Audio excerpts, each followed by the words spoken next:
दहिवडीचे सहाय्यक पोलीस निरीक्षक अक्षय सोनवणे ठरतायत अवैध धंदेवाल्यांचा कर्दनकाळ।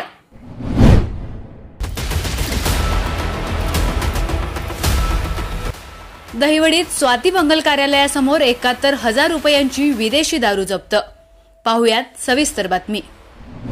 दहिवडी पोलीस स्टेशनचे सहाय्यक पोलीस निरीक्षक अक्षय सोनवणे सध्या अवैध धंदेवाल्यांचा कर्दनकाळ ठरले आहेत।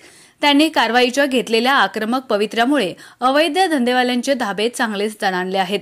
आपल्या धडाकेबाज कारवाईच्या कामगिरीत सातत्य राखत दहिवडी पोलिसांनी स्वाती मंगल कार्यालयासमोर 71,000 रुपयांची विदेशी दारू जप्त केली।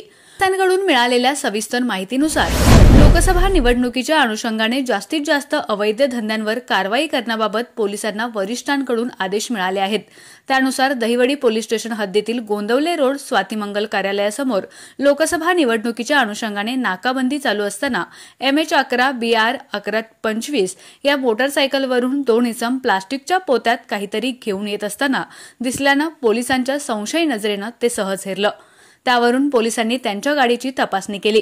यावेळी त्यांच्याकडे असलेल्या प्लास्टिकच्या पोत्यामध्ये विदेशी दारूचा मुद्देमाल दिसल्यानं त्यांना तात्काळ ताब्यात घेऊन दहिवडी पोलीस स्टेशनला घेऊन येऊन त्यांच्यावर महाराष्ट्र दारूबंदी अधिनियम कलम 65 प्रमाणे गुन्हा दाखल करण्यात आलाय। यावेळी त्यांच्याकडून 71,100 रुपये किमतीचा मुद्देमाल जप्त करण्यात आलाय। सदरचे दोन्ही संशयित हे माण तालुक्यातील देवापूर येथील असून त्यांची नावे वैभव बाबूराव बाबर आणि अनिकेत नंदकुमार कांबळे अशी आहेत।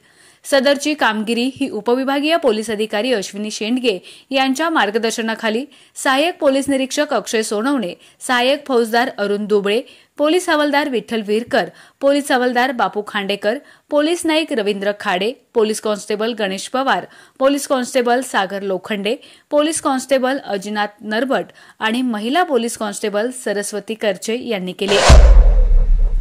आपला आवाज न्यूज नेटवर्कसाठी एकनाथ वाघमोडे, दहिवडी।